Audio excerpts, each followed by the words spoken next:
ಬಾಬಾ ಸಾಹೇಬ್ ಅಂಬೇಡ್ಕರ್ ಅವರಿಗೆ, ಬಾಬಾ ಸಾಹೇಬ್ ಅಂಬೇಡ್ಕರ್ ಅವರಿಗೆ, ಒಳ ಮೀಸಲಾತಿ ಹೋರಾಟಗಾರರಿಗೆ, ಒಳ ಮೀಸಲಾತಿ ಹೋರಾಟಗಾರರಿಗೆ, ಕಾಂಗ್ರೆಸ್ ಪಕ್ಷಕ್ಕೆ ಸನ್ಮಾನ್ಯ ಸಿದ್ದರಾಮಯ್ಯನವರಿಗೆ, ಸನ್ಮಾನ್ಯ ಅರವಿಂದ್ ತಿಮ್ಮಾಪುರ ಅವರಿಗೆ, ಸನ್ಮಾನ್ಯ ಸಿದ್ದೇಶ್ವರವರಿಗೆ, ಕಾಂಗ್ರೆಸ್ ಪಕ್ಷಕ್ಕೆ ಸನ್ಮಾನ್ಯ ಸಿದ್ದರಾಮಯ್ಯನವರಿಗೆ, ಒಳ ಮೀಸಲಾತಿ ಹೋರಾಟಗಾರರಿಗೆ. ಇವತ್ತಿನ ದಿವಸ ಸುಮಾರು 35 ವರ್ಷಗಳ ಒಂದು ಹೋರಾಟದ ಫಲವಾಗಿ ಮಾದಿಗ ಸಮುದಾಯ ಹಲವಾರು ಕಡೆ ಹೋರಾಟಗಳನ್ನು ಮಾಡಿ ತಮ್ಮ ಪ್ರಾಣವನ್ನು ತತ್ತು ಉಪವಾಸ ಬಿದ್ದು ವನವಾಸ ಬಿದ್ದು ಇವತ್ತಿನ ದಿವಸ ಹೋರಾಟ ಮಾಡಿದ್ದಕ್ಕೆ ಪ್ರತಿಫಲ ಇವತ್ತು ಸನ್ಮಾನ್ಯ ಸಿದ್ದರಾಮಯ್ಯ ಸರ್ಕಾರ, ಇವತ್ತು ಕಾಂಗ್ರೆಸ್ ಸರ್ಕಾರ ಏನಪ್ಪ ಅಂದರೆ ಒಳ ಮೀಸಲಾತಿಯನ್ನು ಜಾರಿ ಮಾಡುವುದರ ಮುಖಾಂತರ ಶೋಷಿತರ ಧ್ವನಿಯಾಗಿ ಸಿದ್ದರಾಮಯ್ಯನವರು ಕೆಲಸ ಮಾಡಿ ಇವತ್ತು ಎಲ್ಲರಿಗೂ ಕೂಡ ಎಲ್ಲ ದಲಿತ ಸಮುದಾಯಕ್ಕೆ ನ್ಯಾಯ ಒದಗಿಸತಕ್ಕಂಥ ಕೆಲಸ ಇವತ್ತು ಕಾಂಗ್ರೆಸ್ ಸರ್ಕಾರ ಮಾಡಿದೆ. ಮೊದಲಿಗೆ ಕಾಂಗ್ರೆಸ್ ಸರ್ಕಾರಕ್ಕೆ, ಕಾಂಗ್ರೆಸ್ ಪಕ್ಷದ ಎಲ್ಲ ನಾಯಕರುಗಳಿಗೆ ಹಾಗೂ ಸನ್ಮಾನ್ಯ ಸಿದ್ದರಾಮಯ್ಯ ಸಾಹೇಬರಿಗೆ ಹಾಗೂ ಈ ರಾಜ್ಯದ ದಲಿತ ಸಮುದಾಯದ ಧ್ವನಿ ನಮ್ಮ ಸಮುದಾಯದ ಹಿರಿಯ ನಾಯಕರಾಗಿರ್ತಕ್ಕಂಥ ಸನ್ಮಾನ್ಯ ಅರವಿಂದ್ ತಿಮ್ಮಾಪುರ ಸಾಹೇಬರಿಗೂ ಹಾಗೂ ಎಚ್ ಆಂಜನೇಯನವರಿಗೂ ಹಾಗೆ ಕೆ.ಎಚ್. ಮುನಿಯಪ್ಪನವರಿಗೂ ಹಾಗೆ ಇಡೀ ನಮ್ಮ ಸಮುದಾಯದ ಎಲ್ಲ ಹೋರಾಟಗಾರರಿಗೂ ಕೂಡ ಈ ಮೂಲಕ ನಾನು ಅಭಿನಂದನೆ ಸಲ್ಲಿಸ್ತಾ ಇದ್ದೇನೆ. ಎಷ್ಟು ವರ್ಷದ ಹೋರಾಟ ಇತ್ತು? ಇದು ಸುಮಾರು 35 ವರ್ಷಗಳ ಕಾಲ ಹೋರಾಟವನ್ನು ಮಾಡ್ಕೊಂಡು ಬಂದಿದ್ದು. ಇವತ್ತು ಇದು ನ್ಯಾಯ ಸಿಕ್ಕಿದ್ದು ಇವತ್ತು ಎಲ್ಲ ಒಂದು 101 ಜಾತಿ, ಕೇವಲ ಒಂದು ಬಲಗೈ ಸಮುದಾಯ ಎಡಗೈ ಸಮುದಾಯ ಮಾತ್ರ ಅಲ್ಲ, ಎಲ್ಲ ಸಮುದಾಯಗಳು ಕೂಡ ಸಾಮಾಜಿಕವಾಗಿ ಏನು ಸೌಲಭ್ಯಗಳು ಸಿಗಬೇಕು, ಆರ್ಥಿಕವಾಗಿ ಮತ್ತು ಶೈಕ್ಷಣಿಕವಾಗಿ ಏನು ಸೌಲಭ್ಯ ಸಿಗಬೇಕು ಅದೆಲ್ಲ ಕೂಡ ವರ್ಗೀಕರಣ ಆಗಿ ಎಲ್ಲ ಸಮುದಾಯಕ್ಕೂ ನ್ಯಾಯ ಸಿಗ್ತಕ್ಕಂಥ ಕೆಲಸ ಇವತ್ತಾಗಿದೆ. ಆದ್ದರಿಂದ ಇದು ನಾವು ಸಂತೋಷ ಪಡ್ತಕ್ಕಂಥ ವಿಚಾರ. ಇವತ್ತು ನಮ್ಮ ಜಿಲ್ಲೆಯ ಎಲ್ಲ ಹಿರಿಯ ನಾಯಕರು ಏನು ಒಳ ಮೀಸಲಾತಿಗಾಗಿ ಹೋರಾಟ ಮಾಡಿರ್ತಕ್ಕಂಥ ಹಿರಿಯರಾಗಿರ್ತಕ್ಕಂಥ ನಮ್ಮ ಜಿಗಜಿಡಿ ಭೀಮರಾಜ್ ಜಿಗಜಿಡಿ ಅಣ್ಣವರಾಗಿರ್ಬೋದು, ಸುಭಾಷ್ ಅಣ್ಣ ಕಾಲೇಬಾಗರ್ ಆಗಿರ್ಬೋದು, ನಮ್ಮ ವಕೀಲರಾಗಿರ್ಬೋದು, ಮೂರ್ತಿ ಸರ್ ಆಗಿರ್ಬೋದು, ಹಾಗೆ ನಮ್ಮ ರಘು ಒಟೋಡಿಗ ಆಗಿರ್ಬೋದು, ಹಾಗೆ ಹಿರಿಯರಾಗಿರ್ತಾರೆ ಮುತ್ತಪ್ಪ ಇಂಡಿ ಅವರು, ಹಾಗೆ ನಮ್ಮ ಶ್ರೀಕಾಂತ್ ಅವರು, ಎಲ್ಲರೂ ಕೂಡ ಇವತ್ತು ಇಲ್ಲಿ ನಾವು ಸೇರಿದ್ದೀವಿ. ಕಾರಣ ಇಷ್ಟ ಏನಪ್ಪಾ ಅಂತಂದ್ರೆ ಈ ಒಂದು ಹೋರಾಟದ ಫಲ ನಮಗೆಲ್ಲ ಸಿಕ್ಕಿದೆ. ಈ ಒಂದು ಸಂದರ್ಭದಲ್ಲಿ ನಾವೆಲ್ಲರೂ ಕೂಡ ಸಿಎನ್ ಹಂಚೋದ್ರ ಮುಖಾಂತರ ಸನ್ಮಾನ್ಯ ಈ ದೇಶದ ಒಂದು ಸಂವಿಧಾನ ಶಿಲ್ಪಿ ಡಾಕ್ಟರ್ ಬಾಬಾ ಸಾಹೇಬ್ ಅಂಬೇಡ್ಕರ್ ಅವರ ಒಂದು ಮೂರ್ತಿಗೆ ಒಂದು ಪುಷ್ಪಾರ್ಚನೆಯನ್ನು ಮಾಡೋದ್ರ ಮುಖಾಂತರ ಸಿಎನ್ ಹಂಚಿ ಸಂಭ್ರಮವನ್ನು ನಾವು ಈ ಸಂದರ್ಭದಲ್ಲಿ ಆಚರಣೆ ಮಾಡಿದ್ದೇವೆ. ರಮೇಶ್ ಕುಪ್ರಾವಳ್, ಜಿಲ್ಲಾ ಕಾಂಗ್ರೆಸ್ ಅಧ್ಯಕ್ಷರು, ಪಶ್ಚಿಮ ಜಾತಿ ವಿಭಾಗ, ವಿಜಯಪುರ. ಮಾದಿಗ ಸಮಾಜಕ್ಕೆ ಒಳ ಮೀಸಲಾತಿಯನ್ನು ಕೊಡಬೇಕಂತ ಕಳೆದ 35 ವರ್ಷಗಳಿಂದ ಮಾದಿಗ ಸಮಾಜ ಇಡೀ ರಾಷ್ಟ್ರಾದ್ಯಂತ ಹೋರಾಟ ಮಾಡ್ಕೊಂಡು ಬಂದಿತ್ತು. ಈ ಹೋರಾಟದಲ್ಲಿ ಅನೇಕ ಜನ ತ್ಯಾಗ ಬಲಿದಾನಗಳನ್ನು ಮಾಡಿದರು. ಹಲವಾರು ರೀತಿಯಿಂದ ಕೇಸ್ಗಳನ್ನ ಹಾಕ್ಕೊಂಡ್ರು, ಕೋರ್ಟ್ ಕಚೇರಿ ತಿರುಗಾಡೋದು, ಎಲ್ಲ ರೀತಿಯಿಂದ ಸಫರ್ ಆಗಿದ್ದಾರೆ. ಈ ಒಂದು ಹೋರಾಟಕ್ಕೆ ಈ ಒಂದು ನಮ್ಮ ಮಾದಿಗ ದಂಡೋರದ ಸಮಿತಿ ವತಿಯಿಂದ ನೇತೃತ್ವ ವಹಿಸಿ ನಾವು ಎಲ್ಲ ಒಂದು ಹೋರಾಟಕ್ಕೆಲ್ಲ ಭಾಗಿಯಾಗಿ ಸಮಾಜದ ವತಿಯಿಂದ ನಾವು ಈ ಹೋರಾಟವನ್ನು ಮುಂದುವರ್ಸ್ಕೊಂಡು ಬಂದಿದ್ವಿ.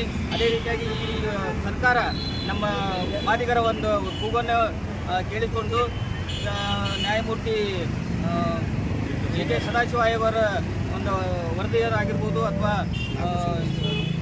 ನಾಗಮೋಹನ್ ದಾಸ್ ವರದಿಯವರು ಒಂದು ಇದರ ಮೇಲೆ ನಮ್ಮ ಜನಾಂಗಕ್ಕೆ 6% ನಮ್ಮ ಒಳ ಮೀಸಲಾತಿಯನ್ನು ಕಲ್ಪಿಸಿ ಹಲವಾರು ವರ್ಷಗಳಿಂದ ನಿರಂತರವಾಗಿ ಹೋರಾಟ ಮಾಡ್ಕೊತ ಬಂದಿದ್ದಂಥ ಈ ಸಮಾಜಕ್ಕೆ ಕಾಂಗ್ರೆಸ್ ಸರ್ಕಾರ ಹಾಗೂ ಸನ್ಮಾನ್ಯ ಮುಖ್ಯಮಂತ್ರಿಗಳಾದಂಥ ಸಿದ್ದರಾಮಯ್ಯ ಸಾಹೇಬರು ನ್ಯಾಯವನ್ನು ಒದಗಿಸಿಕೊಟ್ಟಿದ್ದಾರೆ. ಅದನ್ನು ನಾವು ವಿಜಯೋತ್ಸವ ಮೂಲಕ ನಾವು ಆಚರಣೆ ಮಾಡ್ತಾ ಇದ್ದೀವಿ. ಈ ಒಂದು ಹೋರಾಟ ಒಂದು ತಾರ್ಕಿಕ ಅಂತ್ಯಕ್ಕೆ ಬಂದಿದ್ದು. ಈ ಹೋರಾಟದಲ್ಲಿ ಭಾಗಿಯಾದಂಥ ಎಲ್ಲ ಹೋರಾಟಗಾರರು, ಸಮಾಜದ ಹಿರಿಯ ಮುಖಂಡರು ಅಥವಾ ರಾಜಕಾರಣಿಗಳು ಅಥವಾ ಎಲ್ಲ ರೀತಿಯಿಂದ ಚಿಂತಕರು, ಸಮಾಜದ ಮೀಸಲಾತಿ ಸಂಬಂಧ ಯಾರ್ಯಾರು ಹೋರಾಟ ಮಾಡಿದಾರೋ ಅವರೆಲ್ಲರಿಗೂ ನಾವು ಧನ್ಯವಾದಗಳನ್ನ ಅರ್ಪಿಸ್ತೀವಿ.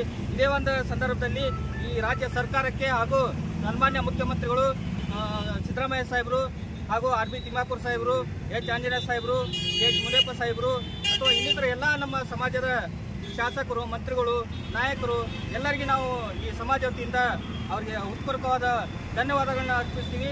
ಈ ಒಂದು ವಿಜಯೋತ್ಸವ ನಾವು ಈ ಸಮಾಜದಿಂದ ನಾವು ಆಚರಣೆ ಮಾಡ್ತಾ ಇದ್ದೀವಿ. ಸುಭಾಷ್ ಕಾಲೇಬಾಗ್. ನಮ್ಮ ಮಾದಿಗ ಸಮುದಾಯದ ಹೋರಾಟ ಯಾವ ಉದ್ದೇಶಕ್ಕಾಗಿ ಮಾಡ್ತಾ ಇದ್ದೇವೆ ಅಂದರೆ 35 ವರ್ಷ ಹೋರಾಟ. ಯಾಕೆ ಹೋರಾಟ ಮಾಡ್ತಾ ಇದ್ದೇವೆ ಅಂದರೆ ನಮ್ಮ ABCD ವರ್ಗೀಕರಣ ಆಗಬೇಕು, ಜಾತಿವಾರು ಜನಾಂಗವಾರು ಮೇಲೆ ABCD ವರ್ಗೀಕರಣ ಮಾಡಬೇಕು. ಯಾಕಂದರೆ ಒಂದೇ ಜಾತಿಗೆ ಸೀಮಿತವಾಗಿ ಸರ್ಕಾರ ಸವಲತ್ತುಗಳ ಜಾರಿ ಹೋಗ್ತಾ ಇದೆ. ಇನ್ನು ಮೂಲ ಅಸ್ಪೃಶ್ಯರು, ಬಹುಸಂಖ್ಯಾತರು, ದಲಿತ, ಪರಿಶಿಷ್ಟ ಜಾತಿಯವರಿಗೆ ಅನ್ಯಾಯ ಆಗ್ತಾ ಇದೆ. ಆಗಲಾರಂಗೆ ಸರ್ಕಾರ ಗಮನ ಸೆಳೆದು ಇದನ್ನು ಮೀಸಲಾತಿ ವರ್ಗೀಕರಣ ಮಾಡಬೇಕು, ABCD ವರ್ಗೀಕರಣ ಮಾಡಬೇಕಂತ ಹೋರಾಟ ಮಾಡಿ ಸರ್ಕಾರ ಗಮನ ಸೆಳೆದು ನಮ್ಮ ಹೋರಾಟದ ಹಂತ ನೋಡ್ತಾ ಸದಾಶಿವ ಆಯೋಗ ಜಾರಿಗೆ ತಂತು. ಈಗ ಸರ್ಕಾರ ನಾನಾ ಸರ್ಕಾರಗಳನ್ನು ಬಂದರು, ಸರ್ಕಾರ ಯಾವುದೇ ಸರ್ಕಾರ ಬಂದರೂ ಹಂತವಾಗಿ ಅವ್ರು ನಮ್ಮ ಹೋರಾಟದ ಪ್ರತಿಫಲ ಯಾಕೆ ಮಾಡ್ತಾ ಇದ್ದಾರೆ ಇವರು ಅನ್ನೋದು ಗೊತ್ತಾಗಿ ಸರ್ಕಾರ ಅಭ್ಯಾಸ ಮಾಡಿ ಇವತ್ತು ನಮಗೆ ಸದಾಶಿವ ಆಯೋಗ ಜಾರಿಗೆ ತಂದಿದೆ. ಇವತ್ತು ಬಾಬಾ ಸಾಹೇಬ್ ಅಂಬೇಡ್ಕರ್ ಸಂವಿಧಾನ ಬರೆದಂಥ ಮಹಾಪುರುಷರ ಬಗ್ಗೆ ಇವತ್ತು ನಾವು ವಿಜಯೋತ್ಸವವನ್ನು ಸಿಹಿ ಹಂಚುವ ಮುಖಾಂತರ ಬಾಬಾ ಸಾಹೇಬ್ ಅಂಬೇಡ್ಕರ್ ಅವರಿಗೆ ಮಾಲಾರ್ಪಣೆ ಅರ್ಪಿಸಿ ಇವತ್ತು ಸಿಹಿ ಹಂಚಿ ಇವತ್ತು ಸರ್ಕಾರಕ್ಕೆ ಸಂಭ್ರಮವನ್ನು ಆಚರಿಸ್ತಾ ಇದ್ದೇವೆ. ಈ ಆಳುವ ಸರ್ಕಾರ, ಘನ ಸರ್ಕಾರ ಇವತ್ತು ನಮ್ಮನ್ನು ಗುರುಸಿ ಇವತ್ತು ಸದಾಶಿವ ಆಯೋಗ ಜಾರಿಗೆ ತಂದಿದೆ ಅಂತ ನಾವು ಇವತ್ತು ಸಂತೋಷ ಪಡ್ತಾ ಇದ್ದೇವೆ. ನಂದು ಭೀಮರಾಜ್ ಜಿಗ್ಜಣಗಿ, ಮಾದಿಗ ಮುಖಂಡರು. ಉತ್ತಮವಾಗಿ ಜೈ ಭೀಮ್ ನಮನಗಳು. ಸುಮಾರು 35 ವರ್ಷ ಮೇಲ್ಪಟ್ಟು ಏನಪ್ಪಂತಂದರೆ ಒಳ ಮೀಸಲಾತಿ ಜಾರಿಗಾಗಿ ನಾವು ಹೋರಾಟವನ್ನು ಮಾಡಿದ್ದೀವಿ. ಅದಕ್ಕಾಗಿ ಸಾಕಷ್ಟು ಜನ ಪ್ರಾಣವನ್ನು ಕೂಡ ಕೊಟ್ಟಿದ್ದಾರೆ. ಮತ್ತು ಸಮಾಜದ ಎಲ್ಲ ಹಿರಿಯರು, ಕಿರಿಯರು, ಮಹಿಳೆಯರು ಎಲ್ಲರೂ ಏನಪ್ಪ ಅಂತಂದ್ರೆ ಮತ್ತು ಎಲ್ಲ ಸರ್ಕಾರಗಳು ಏನಪ್ಪ ಅಂತಂದ್ರೆ ಒಳ ಮೀಸಲಾತಿ ಸಂಬಂಧ ಅವರು ಸಹಕಾರ ಮಾಡಿದ್ದಾರೆ. ಅದಕ್ಕೆ ಈಗ ಏನದ ಮಾನ್ಯ ಸಿದ್ದರಾಮಯ್ಯನವರೇನು ಒಳ ಮೀಸಲಾತಿ ಸಾಮಾಜಿಕ ಕ್ರಾಂತಿ ಮಾಡಿ ಎಲ್ಲ ಸಾಮಾಜಿಕ ಸಮಾನತೆಗಾಗಿ ಎಲ್ಲರಿಗೂ ನ್ಯಾಯ ಕೊಡಿಸಿದ್ದಾರೆ.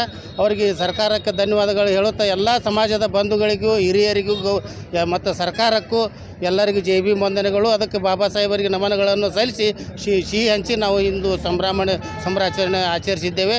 ನನ್ನ ಹೆಸರು ಪ್ರಭಾಕರ್ ಎಚ್ ಕೂಚ್ಬಾಳ್, ವಕೀಲರು, ವಿಜಯಪುರ.